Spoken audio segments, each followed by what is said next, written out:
Bonjour et bienvenue dans ce court tuto qui va vous expliquer comment renseigner une commande afin qu'elle puisse être prise en fabrication. Commençons tout de suite par la connexion classique avec votre code utilisateur et votre mot de passe. Après nous être connectés, nous voyons donc la totalité des commandes actuellement dans Maestro avec le statut qui est sur la partie de gauche. Il vous suffit donc de choisir la commande qui vous intéresse et que nous allons lancer en fabrication.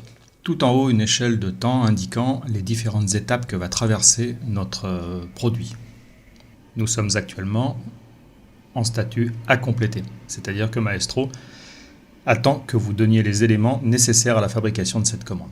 Puis les différentes zones écran, la zone qui se trouve à droite est la zone des éléments à fournir.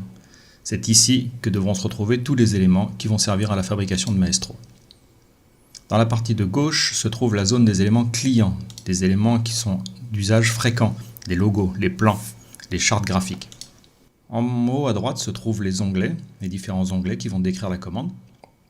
Le premier onglet tout en haut indique les informations relatives à la commande, le format, la date de livraison, le nom du contact.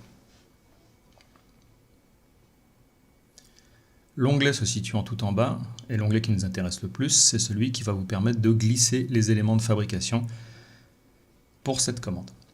Nous dirigeons donc vers ce premier icône qui permet d'ajouter des fichiers, des images, du son, du texte, des fichiers Word, Excel, à partir de l'ordinateur. Donc classiquement, vous recherchez sur votre ordinateur, votre réseau, les éléments à joindre, vous les sélectionnez et vous cliquez sur Ouvrir.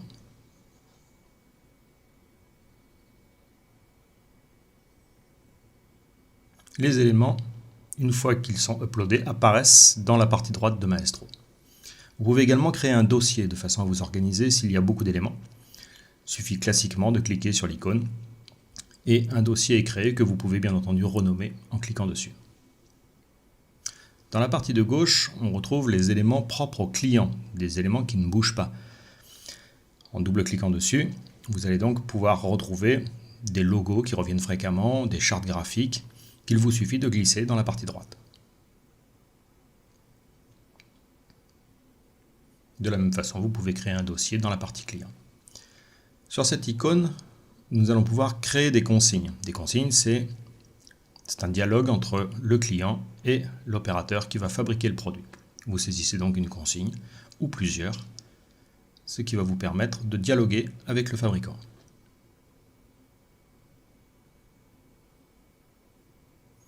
La consigne apparaît dans la fenêtre. Vérifiez une dernière fois les informations de la commande, vérifiez les consignes ou éventuellement ajoutez-en d'autres, vérifiez la totalité des éléments nécessaires à la fabrication. Il ne vous reste plus qu'à cliquer sur déclencher la fabrication. La commande passe donc en cours de fabrication. C'est fini, vous pouvez quitter Maestro.